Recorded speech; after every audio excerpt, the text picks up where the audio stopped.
And that can be uncomfortable. But you need to be uncomfortable. What's wrong with being uncomfortable?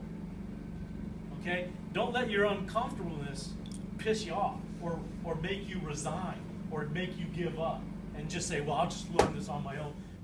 Boy, this is a bunch of crap I have to learn. Man, I don't know, been a dental assistant or something. Yeah. Okay?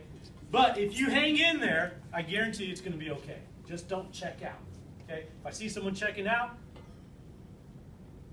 I'll come over and uncheck you out. Okay? Come on, you can do it! All right, here we go.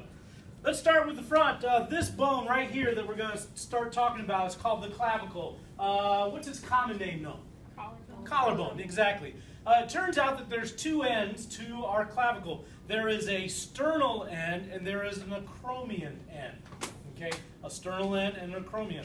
The sternal end is round, whereas the acromial end is flat. Okay, and you're going to see why in just a second. What does it mean by saying the word articulation? An articulation in the skeletal system is what makes a joint. So at some point, one bone is going to come in contact with another bone in a certain place. Give you an example. Here is the scapula. Here's the glenoid fossa. The head of the humerus fits right in there. They call this a ball and what joint? Socket joint.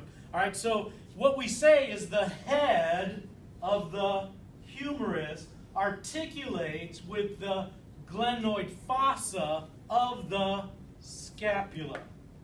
Okay? Now here's what you need to keep in mind. If I ask you and I point right here and you go, okay, that's the glenoid fossa. If I ask you what bone articulates there, you can't say the head of the humerus. The bone that articulates there is the humerus. Now, let me ask you it just a little bit different. If I ask you, what is the articulation point on the bone that goes here, then you say the head of the humerus. Okay? Or if I point to the head of the humerus and I say, what's the articulation point on the bone that articulates here? It is the glenoid fossa of the scapula. Do you see the distinction? All right. How many people looked at their email and saw the articulation sheet I gave you? Okay. The distinction that I made on that sheet was, I can't remember which is which, but one's in bold for the bone and one's in italics for the insertion point or the articulation point, or vice versa. I can't remember. But there is the difference. And here's where you end up getting kind of screwed up and stuff like that. They put these two bones right here and say, what is the articulation point for this bone on this bone? And you're supposed to know that that is the radial notch. Okay? Or I can throw this bone and say laterally, what's the bone that articulates with this? Well, it's the ulna. So there's a distinction you have to have. The articulation point on that specific bone. Okay? All right. So let's go through our thing. And I even do the hand stuff. Let's make a deal. All right. All right. The clavicle articulates medially with the manubrium of the sternum. Okay, one more time. The clavicle, everyone say it with me. The clavicle articulates with the manubrium of the sternum. Laterally with the acromion of the scapula. Okay, the acromion, if you read right here, that is that bone that's on your shoulder, that if you have a nice high acromion, you don't need to wear shoulder pads. Okay, but back in the 80s when all the girls wore shoulder pads, some girls, they were a little butch, they were able to get away without wearing shoulder pads. But other demure little females had to put those pads up underneath there to make their little dress suit of polyester look good, which I hate it because you know how many little esters you got to kill to wear polyester? That's a joke. Esters aren't really all right. Anyway, this is a bad joke, I guess. So let's fill in our box.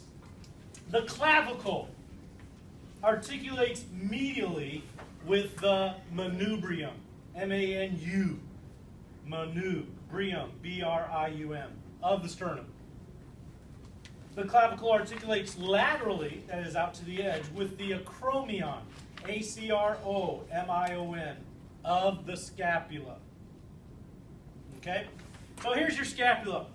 There's one other objective we got to get done tonight, and that is to be able to tell the left and right of 4 different bones. To be able to tell the right and the left of 4 different bones.